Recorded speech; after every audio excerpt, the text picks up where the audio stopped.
Kelly Interiors, supplying and fitting your new wood floor, hassle-free. deskelly.ie. Wet and windy tonight with some widespread rain for a time. Clear conditions with some scattered showers will extend from the northwest later. Minimum temperatures will range from 3 to 7 degrees. And now you're up to date on News Talk. Off the ball. This is News Talk.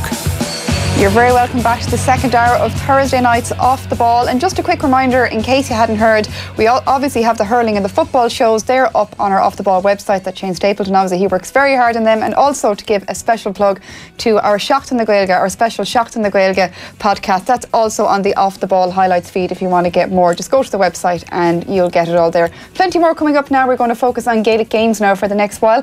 And obviously the Allianz Football League is coming up this weekend again, round 6. And we have Mike Quirke on the line to go through some of the more tasty fixtures. But before we go there, Mike, first questions first, most importantly, what's your favourite Coppers experience? My favourite Coppers experience?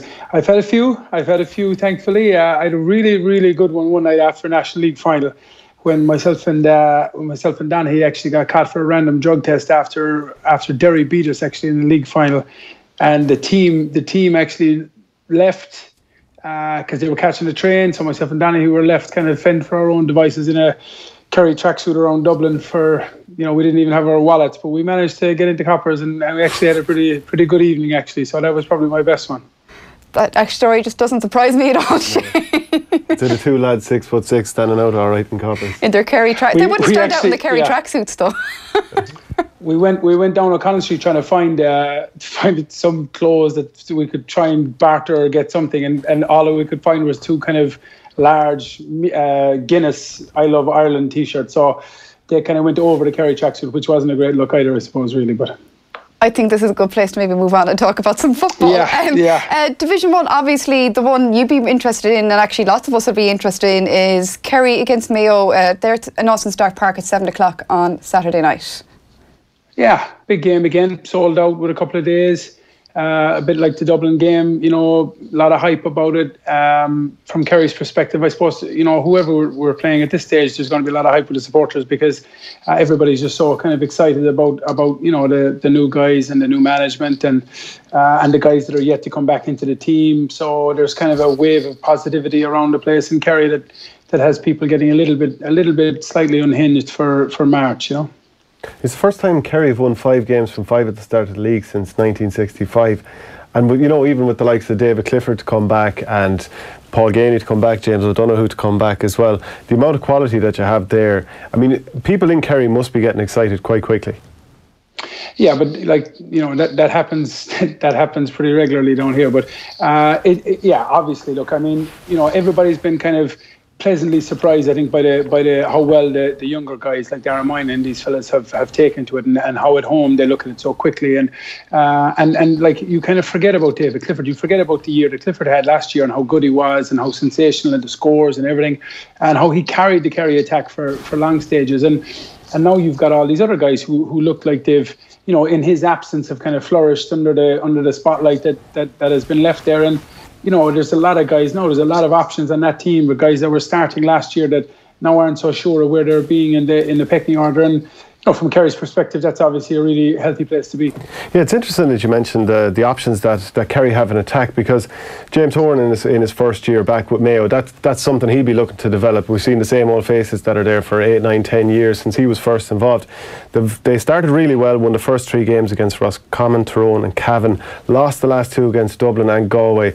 Really poor performances, I'd say, just 3 points from play against Dublin, 5 against Galway, still relying on Andy Moore. And like the new guys that he's trying to find, they've scored just 3 points from play between them, the starters, in the last 3 games as well. So it doesn't look like Mayo are finding players. Well, he's still looking, to be fair. Mayo always, at this stage in the year, are very disjointed. They have so many guys that are working out of the county, and we've heard all the stories before about guys training in Dublin and training in Mayo, and it's not really until you get to the summer that we're going to get a proper reflection of where exactly Mayo are under James Horan. There's so many league games coming thick and fast. At best, these fellas are training one night a week, and that session alone isn't going to be anything hugely important. It's about trying keep fellas, bodies right and see who you got available for the next day. But I think from James Horan's perspective, he can look at guys like, wing forward, Fionn McDonough, I think has done pretty well. Looks like a guy who's comfortable enough at that level. Brian Reap, obviously, Rowan. I think there's a few guys that he'll look at and say, yeah, with a bit more time and a bit more training in the hard ground, when everything gets organised again for the summer, I think he might have just got one or two guys that he can say, yeah, these guys might be able to give me something in the height of the summer. It's something we always say. We do say it every year this time of year. You can't judge what a team is like at this stage of the league. And we say that about all the teams, not just Mayo. But the thing is, this year I think it seems even more unpredictable. Like, who would have seen at the start of the league that Monaghan would have beaten Dublin and then see the downward trajectory of Monaghan? And I think people in Monaghan are actually quite worried. Yeah, it's really difficult to explain. I mean, everybody was so excited when you saw, guys like Shane Hanlon and these fellas, doing so well in that first game against Dublin. You're saying, geez, these guys have actually found one or two guys themselves, and maybe they can be the ones that might maybe push on a little bit more. And it's just been very hard to explain where they've gone from there. Now I saw them in Killarney. They played, wasn't it, Kerry?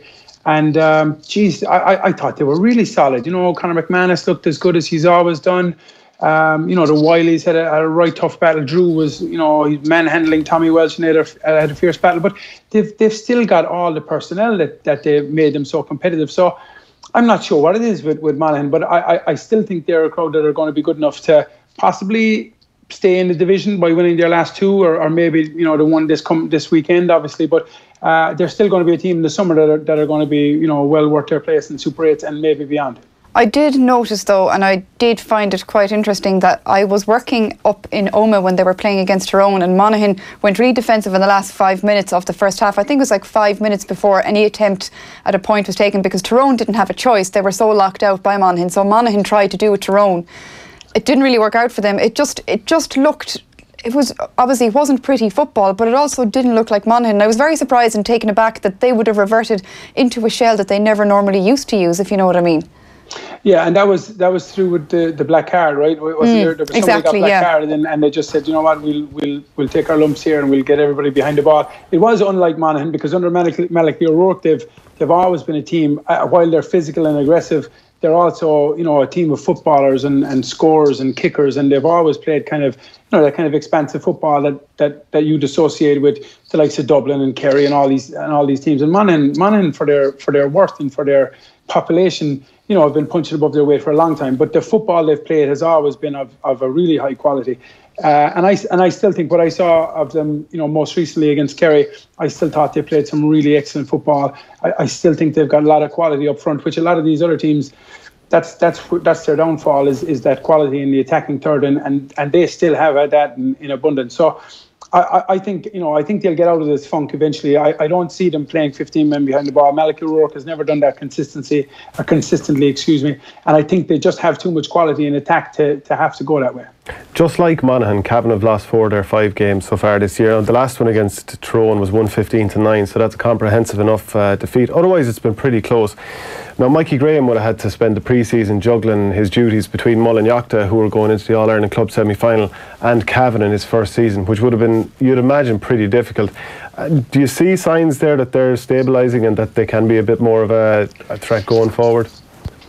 I'm not sure. No, admittedly, I haven't seen huge amounts of money. Only what we're getting in bits and pieces. Like this weekend will determine their fate. You'd imagine. Like that's your 4-pointer. Like they play Monaghan this weekend. That's right, isn't it? Yes, exactly. Yeah, so in Clonus at 2:00 on Saturday. Yeah, and I mean that's going to determine your first relegation spot, really. And like they've just. Again, I think unlike Monaghan, I think they lack the real attacking quality and the abundance of attacking quality that the likes of Monaghan and some of these other teams in Division 1 go. And when you come up out of Division 2, there's a little bit of a trend now where we're seeing teams that come up out of Division 2 and it turns into kind of a struggle automatically the following season. So I wouldn't be overly confident in them getting a result against Monaghan. And if they don't get a result against Monaghan, you would imagine it's probably back down they'll go. This might seem like a silly question, but you might be in a better position to answer it. Like, we've all heard about the huge difference in quality when you come up from Division 2, it's great to win it, and you're in Division 1 with the top dogs. But people always say it is such a massive leap, but it's very hard to describe or explain that to the layperson. What is the difference? Well, at any level of football, if you look, in my opinion, if you talk about junior football, even club stuff, if you look at junior, intermediate, or senior football, the main difference in the game, I believe, is the pace. Is the pace that each team plays at. You can go further and you look at the two main reasons that I think that teams lose any game of football is primarily because of decision making and because of skill set. And when you turn on the fact that this game is played at such a higher pace in Division 1 than it is in Division 2 or Division 3 or at club level, intermediate and junior, all those things become compounded and become really emphasised. So if your skill set is a little bit more deficient, you'll get away with that stuff in Division 2 and 3. You'll have that extra little bit of time on the ball. You'll have that time to win the ball and get it into your hands. Whereas the higher you go in Division 1, even in January and February, these guys are in such good shape now that the pace of play and the intensity of everything is so much higher than those lower divisions. And I obviously, the talent that you have in your squad and the depth that you have in your squad makes a big difference. You tend to pick up injuries a lot easier, in these months when there's so many games coming thick and fast. And a lot of these counties that are coming up maybe don't have that same depth as some of the teams that have been here before.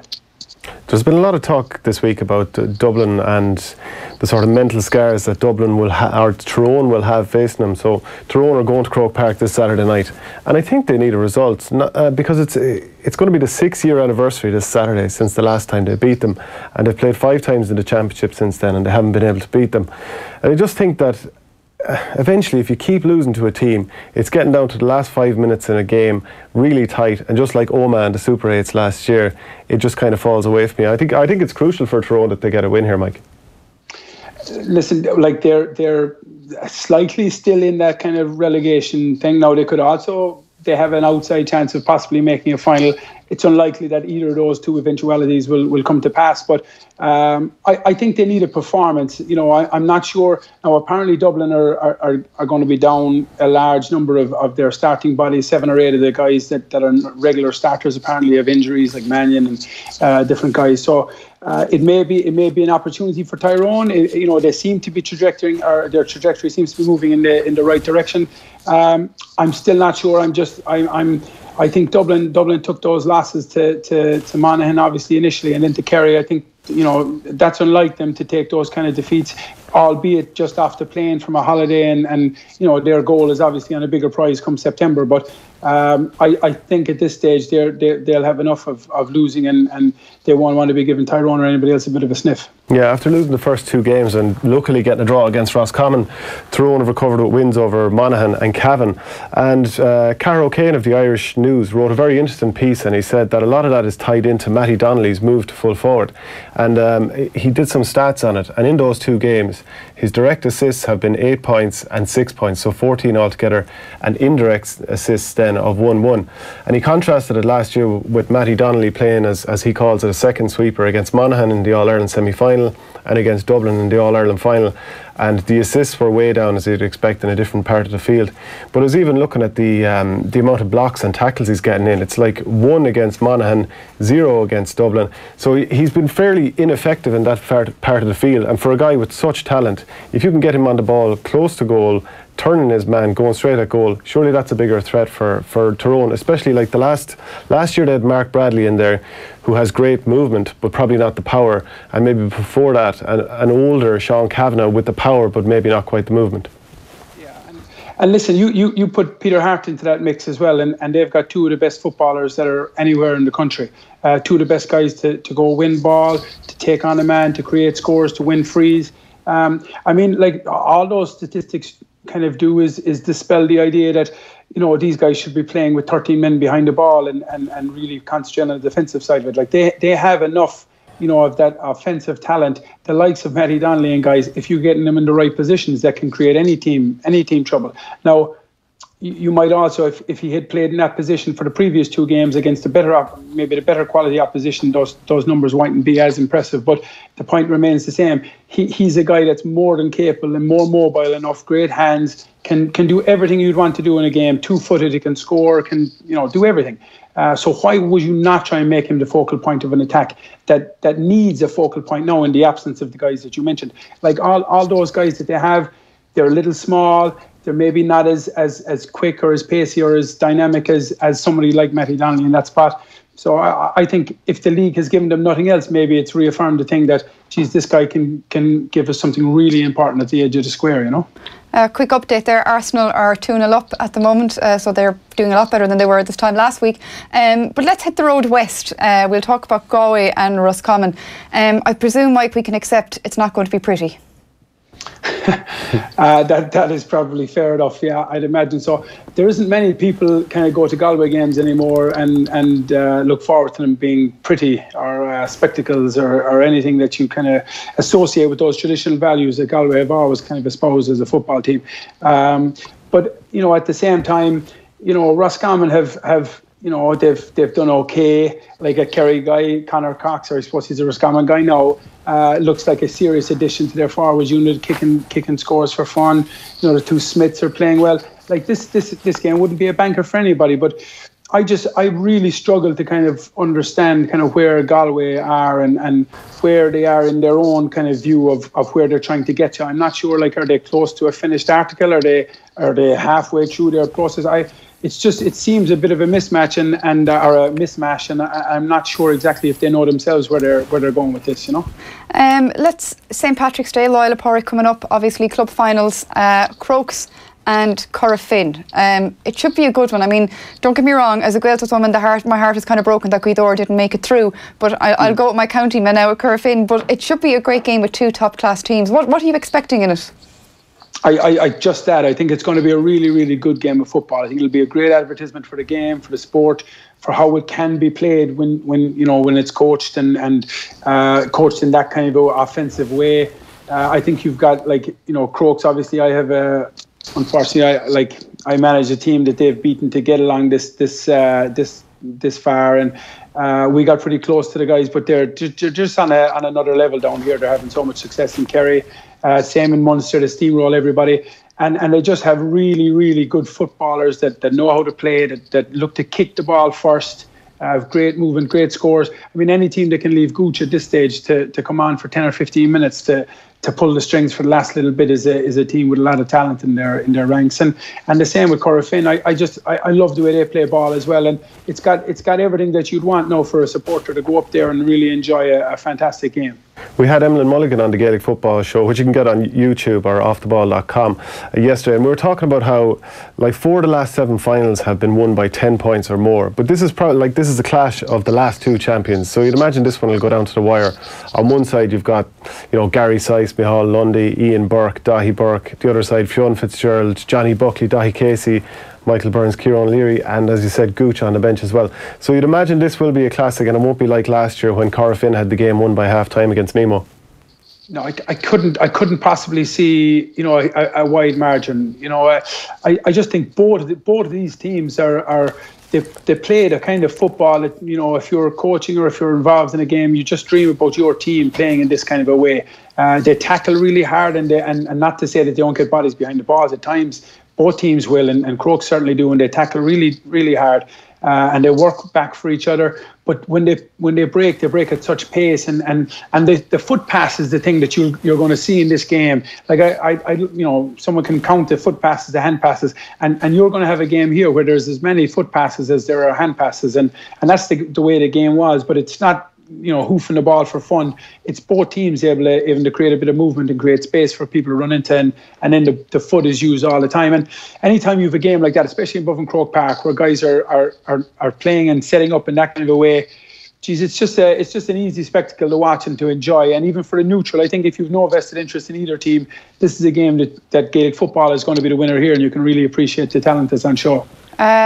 The AIB club final, your prediction, give it to us. Who do you think is going to be going home happy? I just think the depth of I think the 15s match up pretty well, the first 2 teams, but I just think the depth of Crokes' bench, you know, what they can bring off and finish out the game is too strong for a lot of teams, and you'd imagine that might be enough for them to get them over the line. Okay, Mike, listen, thanks a million for your time. We really appreciate it. Mike Quirke and Chin. Just to keep you updated there, Arsenal go through as it stands. Earlier, Chelsea won 5-0 in Kiev, so they're looking pretty good too. And up next, Liam Hogan, Offaly's Liam Hogan. He's here talking to us, talking about what he thinks needs to change in Offaly. Off the ball on News Talk. News Talk Breakfast. Whether it's water charges, property taxes, carbon taxes, the left in Ireland, or the hard left in Ireland anyway, have no balls.